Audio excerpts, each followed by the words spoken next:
우리가 올 한 해만 해도 이 강단에서 언어로 문제를 일으켜서 이 어려움을 겪게 된 그 유명 대학의 교수님들이 여러 분 되십니다.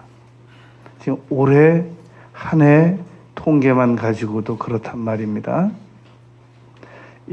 적어도 한 유명 대학에서 이 교수 생활을 하려면 그분이 자기 개인적인 학습 말고도 전공 분야만 10년 이상의 각고의 노력을 거쳐서 지금 그 자리에 서게 된 겁니다.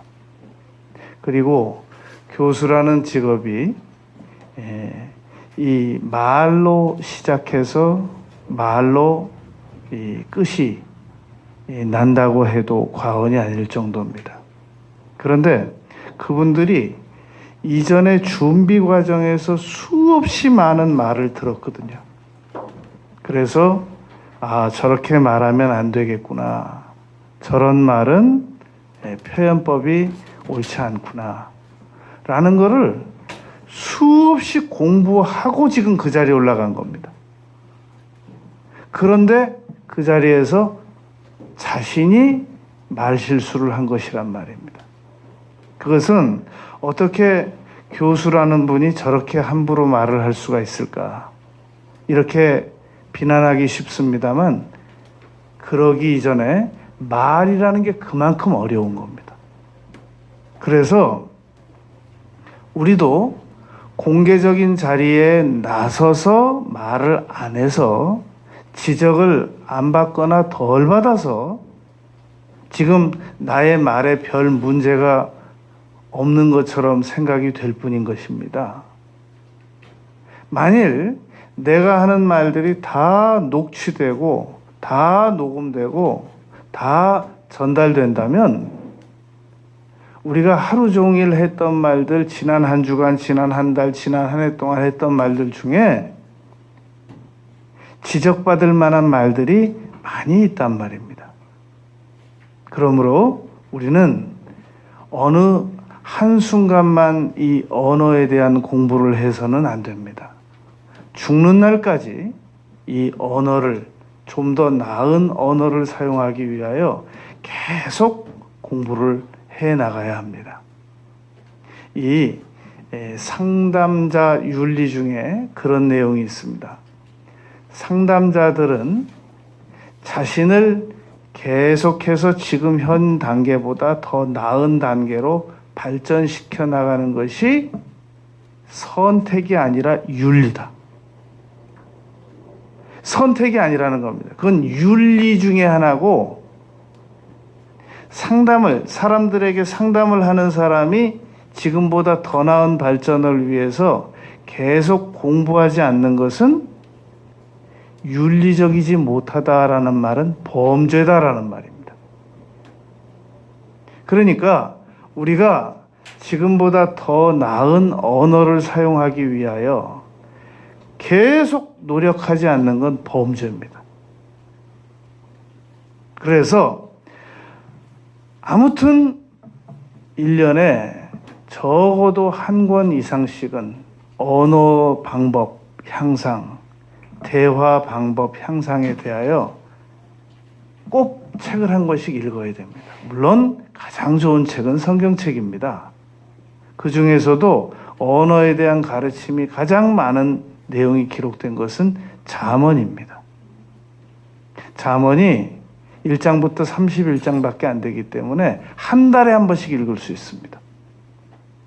내용이 다 읽기가 많으면 잠언에서 언어에 대한 부분만 한 번씩 읽어도 너무너무 유익합니다.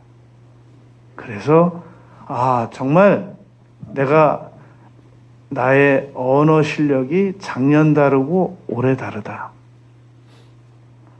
계속 향상이 있어야 된단 말입니다. 우리 엄마 아빠는 교회는 다니는데 언어는 안 바뀌어. 그거는 우리 자신에게도 불명예고 교회적으로도 불명예고 그리스도인들 전체적으로도 불명예입니다. 우리 아빠는 목사님인데 언어가 안 바뀌어. 우리 아빠는 장로님인데 언어가 안 바뀌어. 우리 엄마는 권사님인데 도대체 언어가 안 바뀌어. 이것은 그냥 흘려들을 수 있는 말이 아니라 심각한 문제입니다. 오늘 우리가 어떻게 하면 지금보다 우리의 언어를 더 질적으로 향상시킬 수 있을까 하는 문제를 생각해 보려고 합니다. 잠언에서는 말이 많으면 허물을 면키 어렵다고 했습니다. 일단 말수를 좀 줄여야 됩니다. 지금 국정감사 기간 중입니다. 어느 우리나라의 한 지사가 나와서 감사를 받는데 그 의원 중에 한 명이, 질의 의원 중에 한 명이 이렇게 말했습니다. 지사님은 자신이 말이 좀 많다고 생각하지 않으세요? 그 말 듣고 그 얼굴을 보니까 진짜 말 많게 생겼더라고요. 딱 얼굴 표정이. 그 전에는 몰랐어요. 그 지적을 받기 전에는. 그래서 우리가 누군가가 나를 볼 때 저분은 적당히 말을 하는 편이다 라는 평가를 얻어내야 됩니다. 저분은 좀 말이 많지. 필요 없는 말도 많고 정말 필요한 말은 얼마 안 되고 좀 다변가지 라는 평가를 받게 되면 그것은 한번 생각을 해봐야 됩니다. 물론 정말로 질적이고 정말로 아주 유익하고 그런 말만 많이 하면 그럼 누가 뭐라고 하겠어요. 그러나 말이 많고 허물을 면키 어려운 사람은 전 세계적으로 역사적으로 몇 명 안 된단 말입니다. 이 원래 언어는 전 세계적으로 하나였습니다. 창세기 11장 1절에서 온 땅의 언어가 하나였다라고 말했기 때문입니다. 그래서 원래 노아의 8 식구가 하나의 언어를 가지고 거기서부터 갈라진 거잖아요. 그러니까 원래 하나였죠. 그래서 바벨탑 사건 때 언어의 형식이 달라지기는 했지만 원 언어가 가지고 있어야 될 함축적 의미는 달라지지 않았단 말입니다. 전 세계 모든 언어가 공통적으로 반드시 가지고 있어야 될 것이 있는데 공손성입니다. 명확성. 난 도대체 그 사람이 얘기를 하면 무슨 말인지 알아들을 수가 없어. 이 말했다 저 말했다 막 말을 굉장히 많이 하는데 알아듣지를 못하겠어 라고 생각이 드는 분들이 있단 말입니다. 여러분 교수님이 강의를 많이 해가지고 학생들이 못 알아듣는 게 많으면 좋겠어요.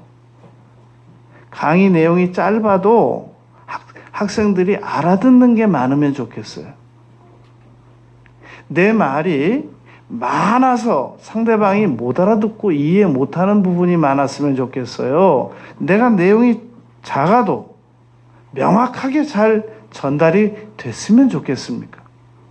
내가 한 달간 생각한 걸 5분에 전달을 못하는 거거든요. 이게 서론, 본론, 결론이라는 게 있어야 사람이 말을 알아듣는 거거든요. 근데 나 혼자 잔뜩 생각하고 만나자마자 결론부터 얘기를 하면 못 알아듣는 겁니다.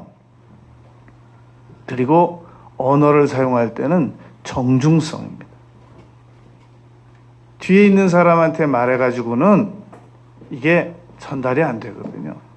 아이터치 잘하고 태도 겸손하게 만들고 그리고 무엇보다도 여러분 교수님들이 강의하러 들어와가지고 90분 동안 그냥 이거 잡지 몇 장 읽어도 다 알만한 내용들을 강의하고 나가면 그 교수님 점점 싫어하게 됩니다. 그런데 인터넷에서도 발견할 수 없고 일반적인 책에서도 잘 발견할 수 없는 그런 중요한 내용을 강의하고 나가면 존경받습니다. 우리가 사람을 만나서 얘기를 들어보니까 이건 뭐 들어도 되고 안 들어도 되는 내용들을 싸구려 정보들, 저급한 정보들,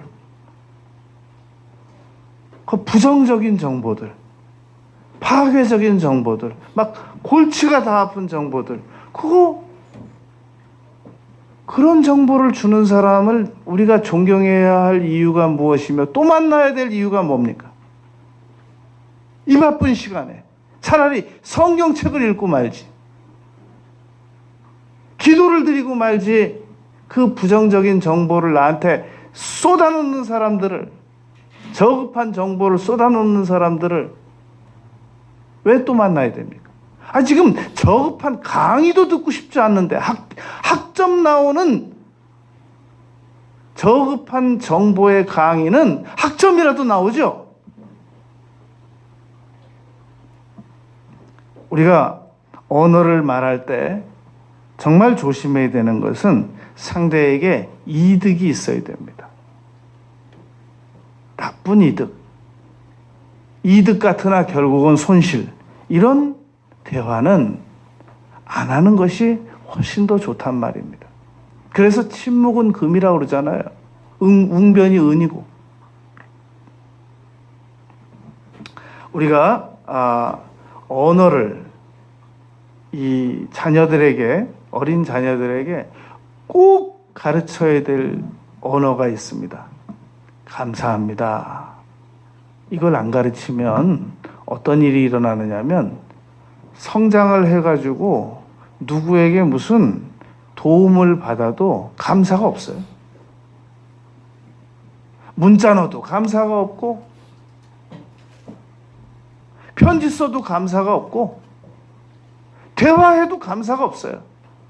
당연 심리에 빠져 있어요. 왜냐하면 어려서부터 훈련을 안 받아서 그렇단 말입니다. 그래서 우리나라의 어느 그 저명한 목사님께서 유학을 가서 그 어느 집에 초청을 받아서 갔는데, 아이가 6살 먹은 아이가 밥 먹다가 포크를 떨어뜨렸답니다. 엄마가 포크를 주니까 이 아이가 그냥 받아서 먹더래요. 엄마가 다음 동작을 하지 않고 계속 쳐다보더니 야단을 치더라는 겁니다. 뭔가 얘기를 해야지. 그랬더니 이 아이가 무슨 말을 해야 되지? 감사하다고 해야지. 그러니까 그제야 포크를 받은 아이가 감사합니다 라고 얘기를 하고 밥을 계속 먹게 하더라는 겁니다. 훈련을 시켜야 됩니다. 죄송합니다. 죄송합니다 훈련 안 시키면 성장해서도 사과하는 걸 고통으로 여깁니다. 자기가 아주 당연한 잘못을 저질러 놓고도 절대 사과 안 하고 넘어갑니다.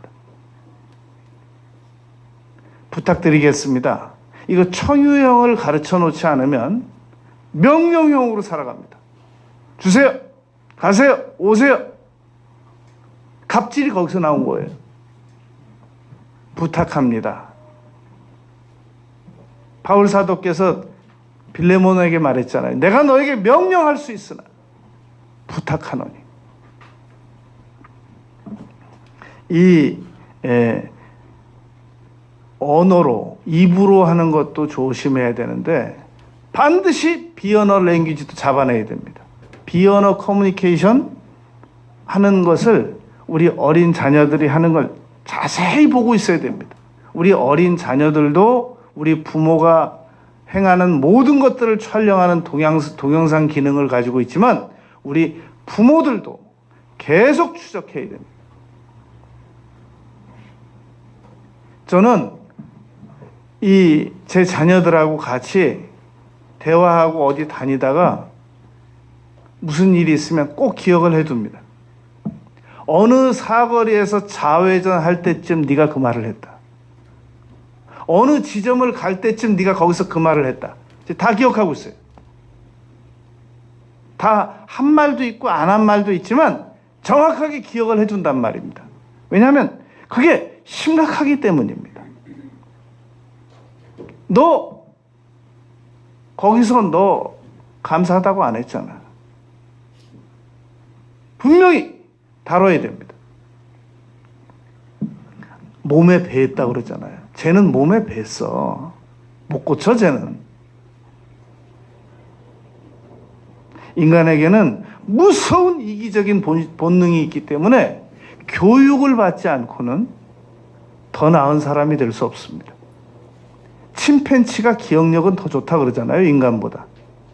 그런데 침팬지가 산에서 내려와서 가게를 가거나 집을 짓거나 예배당을 짓거나 그러지 않는 이유는 사회성 교육을 받지 않았고, 그리고 더 이상의 발전이 될 수 없는 방식으로 살아가고 있기 때문에 그렇다는 겁니다. 여러분, 문제는 돌발적으로 나에게 무례하게 행한 사람입니다.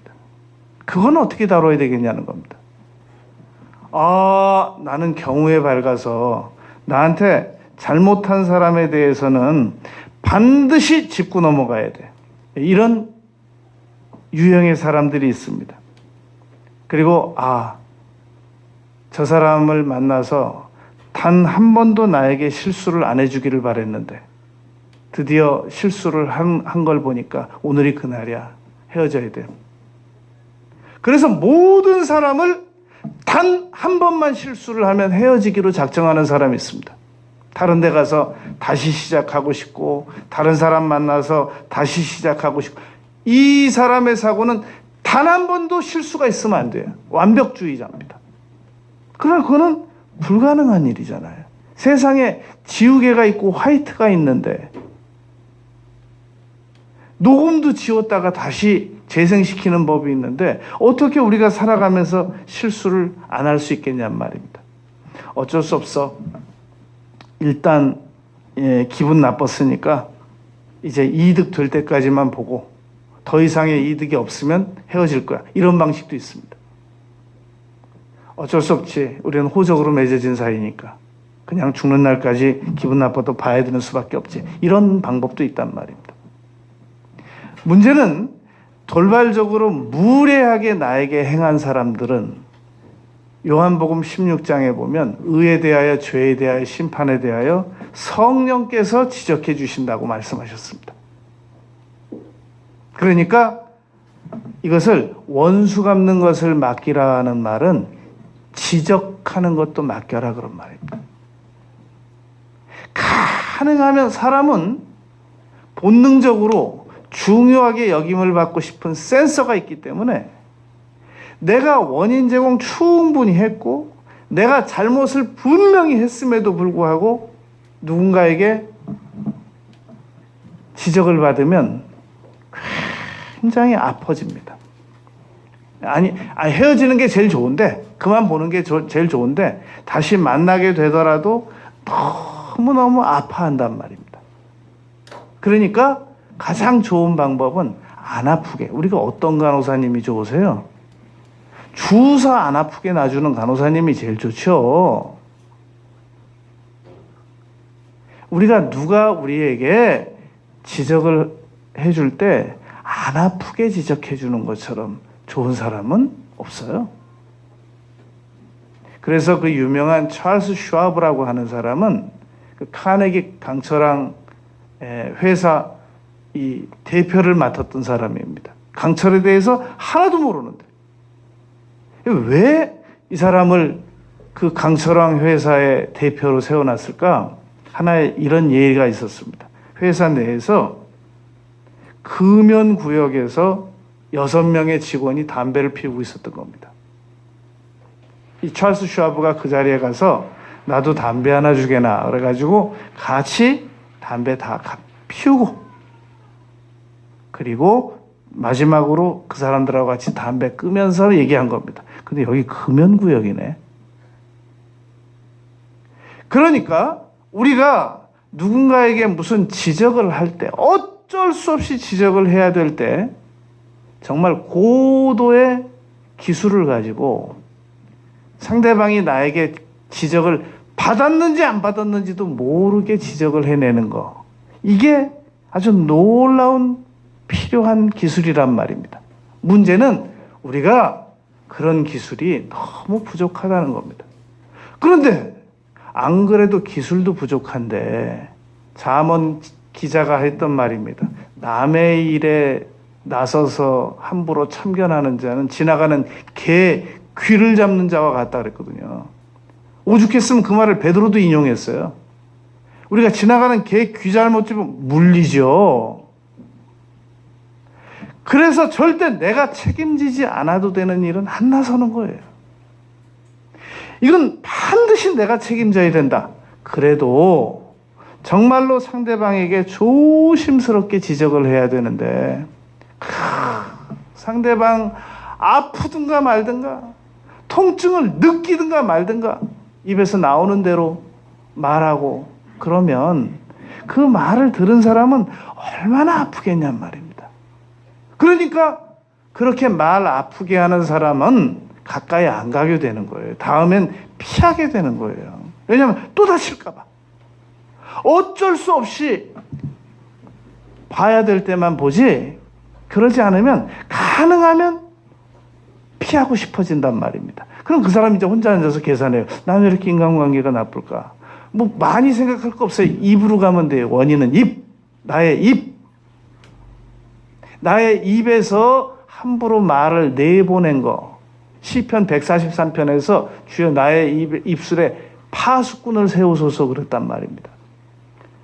저는 중요한 모임에 가면 꼭 들어가기 전에 시편 143편을 한 번씩 보고 들어가요. 나의 입술에 파수꾼을 세우소서라는 구절을 읽고 들어가요. 기도했거든요. 하나님 오늘 가서 말 실수하지 않게 해주세요. 단 1초도 표정으로도 실수하지 않게 해주세요. 행동으로도 실수하지 않게 해주세요. 그거 다 했는데도 중요한 모임 들어가기 전에 내 입술에 파수꾼을 세워달라는 구절을 한번 또 읽고 들어가요. 잠언 기자는 특별히 말할 때 자랑하지 말라고 그랬습니다. 네 입으로 자랑하지 마라. 우리가 자랑하잖아요. 그러면 그 자랑 들은 사람은 어머나 막 좋으시겠네요. 그걸로 끝이 아닙니다. 돌아서서 절망합니다. 나는 뭐하고 아직까지 저 사람처럼 땅도 못 샀나? 나는 뭐하고 아직까지 저 사람처럼 집도 못 샀나? 나는 아직까지 뭐하고 저 사람처럼 차도 못 샀나? 나는 내 자식은 지금 뭐 하다가 저 자식처럼 못했, 저 집 자식처럼 못됐나? 얼마나 절망하는 줄 아세요? 그런데 옆에 사람이 막 자랑을 해주는 거예요. 그건 어쩔 수 없죠. 그거는. 근데 그걸 막 내 입으로 자랑을 하는 거예요. 우리 남편은 말이야 보통 문제가 많은 게 아니라 문제가 많다는 얘기인 줄 알았더니 그냥 뒤에 10분의 9는 아주 그냥 다 온통 자랑이고 꼭 사오지 말라는 거 사온다는 둥 뭐 그렇게 싫다고 그래도 사다 준다는 둥 뭐 얼마나 그 자랑이 못 쓰는 거예요. 그리고 예수님이 거절하지 말라고 그랬잖아요. 거절도 사람을 참 아프게 하기 때문에 그렇단 말입니다. 잠언에서 한담하지 말라고 그랬잖아요. 남의 한담하지 말라고 그랬단 말입니다. 두루 다니면서. 여러분, 우리가 외국어를 공부할 때 이 2년마다 언어를 하나씩 공부해 나가는 사람이 현재 11개 국어를 공부했는데 그 사람이 그 강연하는 걸 제가 들어봤어요. 그랬더니 핵심은 3가지예요. 자기만의 가장 즐거운 방법을 선택하라는 겁니다. 지금 우리는 평생 살아도 남의 나라 언어, 한 나라 언어도 제대로 못하고 있는데 이 사람은 어떻게 남의 나라 언어를 11개국어를 하냔 말이죠. 나이도 이제 40도 안 됐던데 여성이던데. 근데 잘 들어보니까 이 선생님, 저 선생님이 말하는 방법이 나하고는 안 맞는데요. 자기만의 가장 즐거운 방법을 찾아내래요. 연구하래요. 여러 방법들을 다 동원해가지고 나한테 가장 잘 맞는 방법을 찾아내라. 그리고 그것을 해봐서 즐겁지 않으면 바꾸래요. 계속해서 자기가 너무너무 즐거워서 하지 않고는 견딜 수 없을 때까지. 그런데 또 하나 제가 그 내용을 들으면서 이건 내가 깨달았어요. 아, 그렇지. 언어를 배울 때 품이 있고 격식 있는 언어를 배워야 되겠다.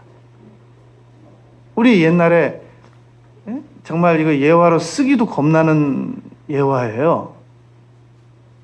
어느 그 흑인 3명이 택시에 탔는데 기사님이 전화를 하면서 그러더라잖아요. 연탄 3장 탔다고. 그랬더니 이 3명 중에 한 흑인이 내리면서 연탄 내린다고 그렇게 얘기하고 내렸다고 그러잖아요. 그러니까 우리가 언어를 배울 때부터 격식 있고 품이 있는 언어를 배워버릇해야 된단 말입니다. 그래서 이 성경을 통해서 언어를 배우는 것처럼 정확한 게 없어요. 우리 아이들에게 성경을 계속 읽히게 하면은 이거 과외 보내야 되는 거 아니야? 자꾸 성경 공부시키면 우리 아이들이 세상적으로 뒤떨어지는 거 아니야? 천만에요. 절대 뒤떨어지지 않습니다. 그래서 어떤 사람이 영어를 배우는데 영어 성경으로만 배웠대요. 그랬더니 외국에서 그러더래요. 미국에서 당신은 어떻게 이렇게 고급 영어를 어디서 배웠습니까? 그러더래요. 여러분, 언어 사용의 목적은 많은 분들이 정보 전달로만 씁니다. 그거 좀 주세요. 여기 뭐 좀 갖다 주세요. 여기 뭐 냅킨 좀 주세요. 정보 전달로만 씁니다. 그러니까 언어가 거친 거예요. 왜냐하면 정보 전달 그 이상도 이하도 아니니까 말입니다. 그러나 언어에는 관계 유지라는 게 있습니다. 언어를 잘 사용하면 관계가 유지되고 사람을 얻고 감사를 전달하고 고마움을 표하고 그렇단 말입니다. 그런데 너무나도 많은 사람들이 언어로 관계를 파괴합니다. 뭐야 이거? 당신 뭐야? 관계를 파괴하는데 언어를 사용한단 말입니다. 다른 사람 문제점이나 파헤치고 긍휼이라는 건 없어요. 자비라는 건 없어요. 모든 청문회에 자비라는 건 없어요. 사실이든 아니든 면책 특권 가지고 함부로 얘기하고 그게 지금 올바른 언어 문화 사용이겠냔 말입니다. 언어로는 희망을 말할 수도 있습니다. 이 한 경제학자가 통계를 내봤습니다. 누가 저축을 많이 하는가? 이 경제학자가 연구해낸 겁니다. 잘 살펴봤더니 언어에는 과거형도 있고 현재형도 있고 미래형도 있는데 미래형 언어를 많이 사용하는 사람이 저축도 높더래요. 늘 과거에 대한 피해의식, 부정적인 얘기들, 그 사람이 무슨 미래가 있겠냔 말입니다. 우리가 언어는 사람을 다가오게도 만들고 밀어내게도 만들고 그러합니다. 몸의 언어도 사람을 다가오게도 만들고 밀어내기도 하고 그러하단 말입니다. 저는 절대로 이 조국 씨 편은 아닙니다. 그런데 제가 사진을 한 장 봤습니다. 윤석열 씨가 청와대에 들어갔을 때 조국 씨를 만나는 장면을 사진으로 찍어놨는데, 조국 전 법무부 장관은 이런 자세를 취하고 대화를 하고 있었습니다. 양팔을 벌리고. 그리고 윤석열 씨는 사진이 잘려서 못 보겠는데 거의 주머니에다 아마 손을 넣지 않았는가.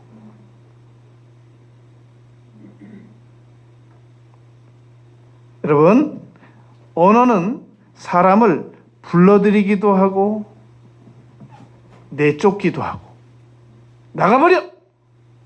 그런 언어도 있고, 들어오세요, 네? 쉬었다 가세요, 힘드시죠? 그런 언어도 있습니다. 복을 부르기도 하고 복을 내쫓기도 하고, 그게 언어에서 이루어집니다. 여러분, 이 언어는 만일 우리가 누군가에게 꼭 필요한 그 지적을 해야만 하는 상황이라고 하는데, 정말로 고심을 많이 해서 언어를 사용하면 상대방이 고마워합니다. 이런 일이 있었습니다. 시골 교회에서 일인데, 이제 그 사택을 20평짜리로 교회에서 짓기로 했대요. 그런데 교회에서 이렇게 여러 가지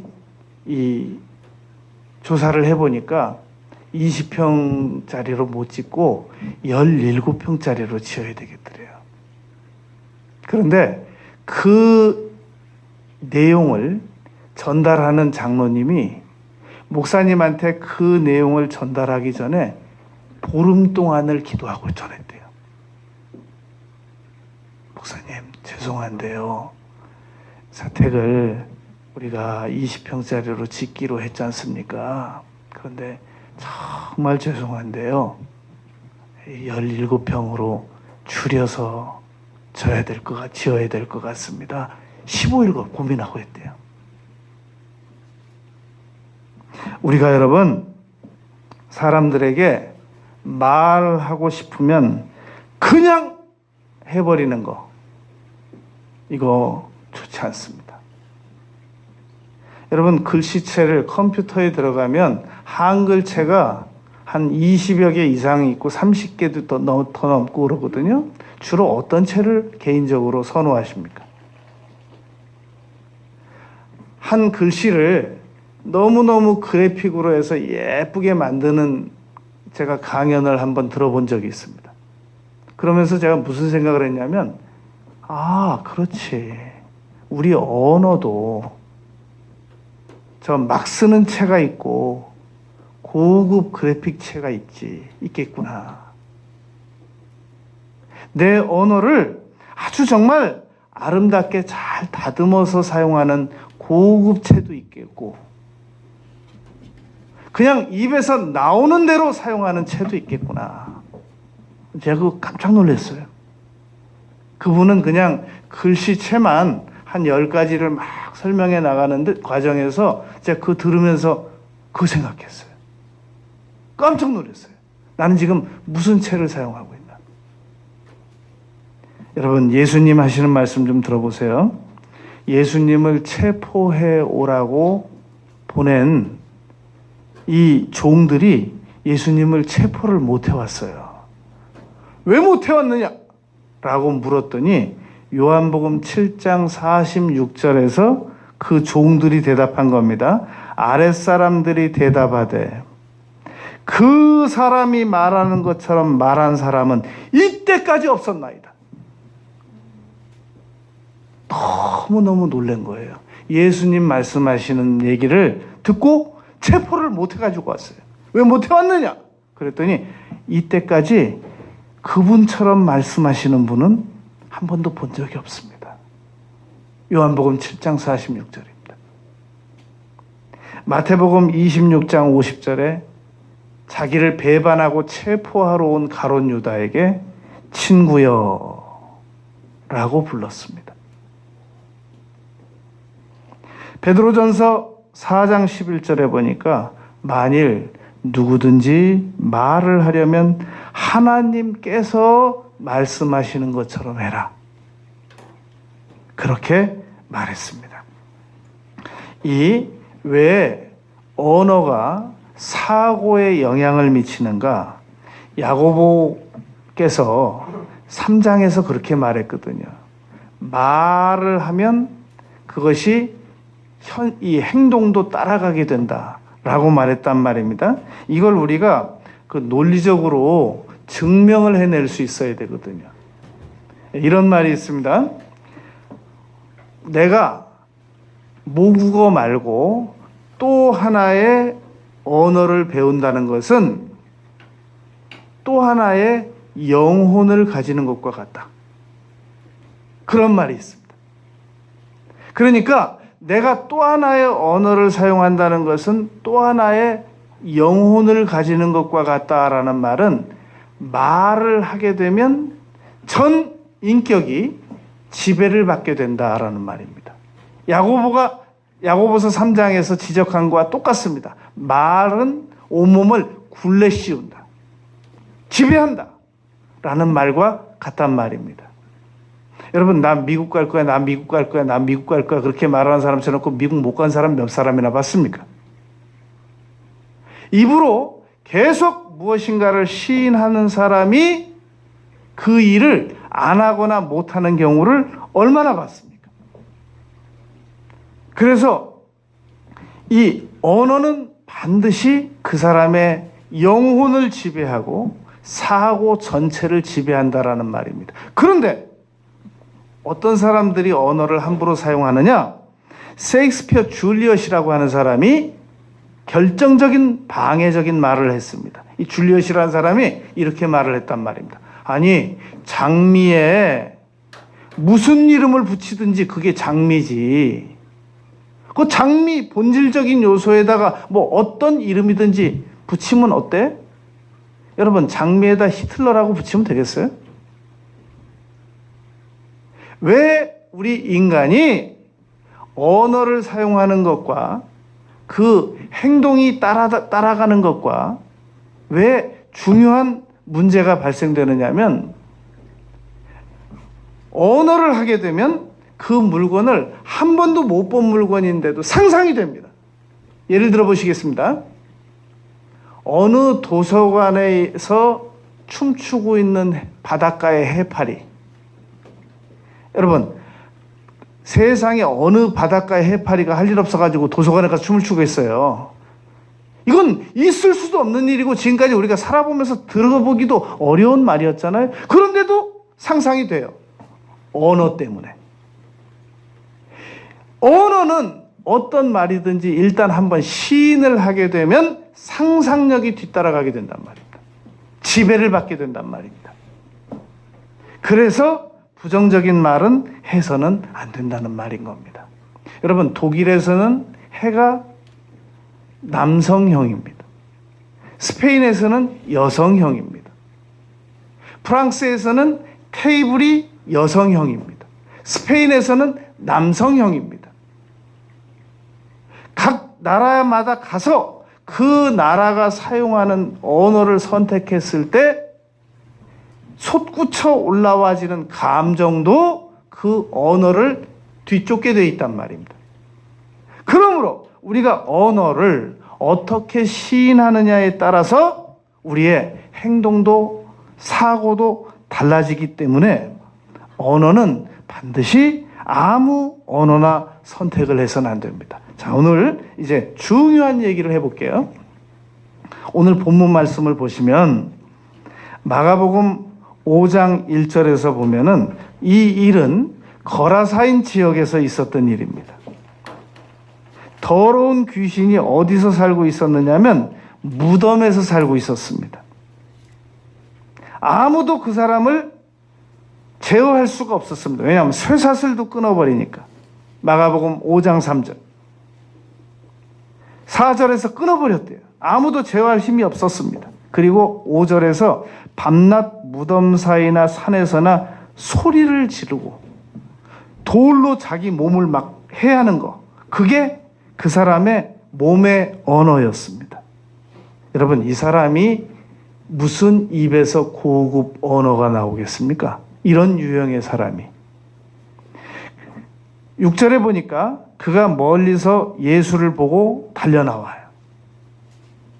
그리고 큰 소리로 부르짖어서 지극히 높으신 하나님의 아들 예수여. 여기까지는 이상이 없어요. 예수님을 지극히 높다고 했으니까. 나와 당신이 무슨 상관이 있나이까? 이게 마귀 용어입니다. 마귀 언어입니다. 그러니까 마귀 언어를 따라서 하고 싶은 사람은 마가복음 5장 1절부터 15절까지를 잘 읽어보고 현재 자기의 언어가, 자신의 언어가 이 사람이 사용한 언어와 유사하면 자기 말이 얼마나 공격적이라는 것을 잘 알 수 있게 됩니다. 나와 당신이 무슨 상관이 있나? 당신 나하고 무슨 상관이 있어?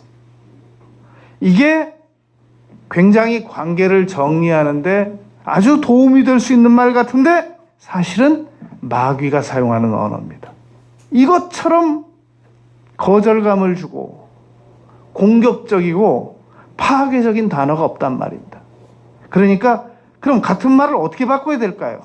우리가 다 이 한 세상을 같이 살아가야 되는 동지적 위치에 있는 거 맞지요. 그러나 이렇게 풀어나갈 수 있는 거거든요. 나하고 당신은 무슨 상관이야? 그리고 하나님 앞에 맹세하고 나를 괴롭히지 마옵소서. 나한테 이 말 저 말 하지 마세요. 당장 떠나가세요. 큰 소리로 부르짖어 이르되 지극히 높으신 하나님의 아들 예수여. 이 말은 문제가 없어요. 지금 청문회에서 타 의원들에게 다 반드시 앞에 붙이는 말 아세요?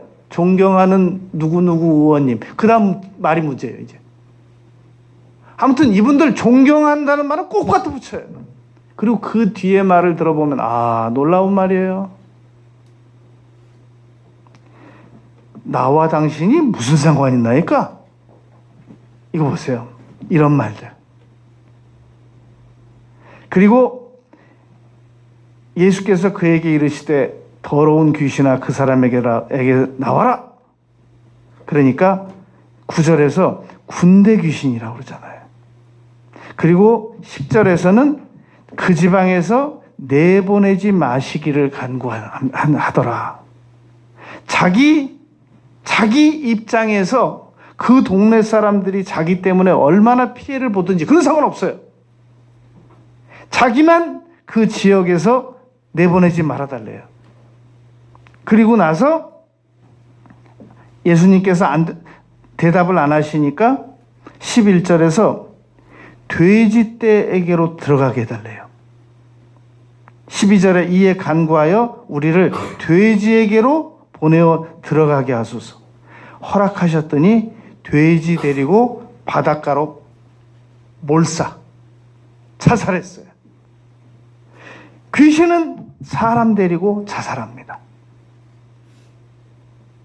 여러분, 우리가 아주 단편적인 요 몇 마디만 가지고 들어봤는데 언어는 마귀가 사용하는 언어가 있고 성령께서 사용하는 언어가 있구나. 그러면 우리 예수님 믿는 사람들은 마귀가 사용하는 언어를 사용 안 하겠느냐? 천만에요. 마태복음 16장에 보면 예수님께 베드로가 이렇게 말했습니다. 십자가에 못 박히시지 마옵소서. 결코 주께 이 일이 미치지 아니하리다. 그랬더니 예수님께서 베드로에게 사탄아 내 뒤로 물러가라. 그렇게 말했습니다. 여보세요. 베드로가 하는 말도 사탄이 했다고 하잖아요. 사도의 입도 사탄이 순간적으로 붙잡아서 그 입으로 말을 하게 했다고 말하지 않습니까? 그렇다면 오늘 우리는 얼마나 많은 나쁜 말들을 우리도 모르는 사이에 내 입으로 내보냈겠냔 말입니다.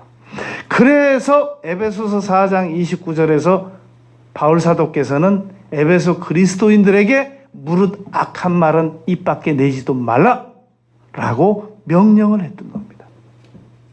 여러분, 우리는 언어로 이 세상이 천지가 창조됐다는 것을 잘 알고 있습니다. 언어로 구원도 받았습니다. 마음으로 믿고 입으로 시인하여 언어로 기도도 합니다. 언어로 귀신도 내쫓습니다. 언어로 병도 치료받습니다. 그런데 이 한 입에서 나오는 이 샘물을 가지고 단물도 있고 쓴물도 있는 것처럼 이 언어를 가지고 혀 가지고 밥도 먹지만 말도 하는 것처럼 이 혀를 가지고 우리가 사람들에게 상처도 입히고 위로도 하고 공격도 하고 격려도 하고 칭찬도 하고 험담도 한단 말입니다. 어떤 선택을 우리가 해야 되겠느냐 말입니다. 잠언 18장 21절에 죽고 사는 것이 혀에게 달렸다 그랬습니다. 잠언 6장 1절 2절에서는 네 말로 네가 잡히게 되었다 그렇게 말했단 말입니다. 여러분, 창세기 32장에서 야곱 사기꾼입니다. 그 이름을 이스라엘이라고 바꿔줬습니다. 이스라엘 전체를 유익하게 할 수 있는 그 이스라엘의 하고 많은 국호, 아브라함의 이름도 있고 이삭의 이름도 있고 요셉의 이름도 있는데 야곱의 이름 바뀐 이름을 이스라엘로 국호로 쓰잖아요. 우리가 시몬을 예수님께서 베드로로 바꿔주셨어요. 갈대를 반석으로 바꿔주셨어요. 우리가 현재 사용하고 있는 우리의 언어만 바꾸면 우리의 남은 인생은 바뀝니다. 그러나 우리가 우리의 언어를 이대로 살아가게 되면 우리의 남은 인생은 희망이 없습니다. 나의 남은 인생 반드시 우리의 언어를 고치는, 치료받는 우리 모두가 되시기를 바라겠습니다.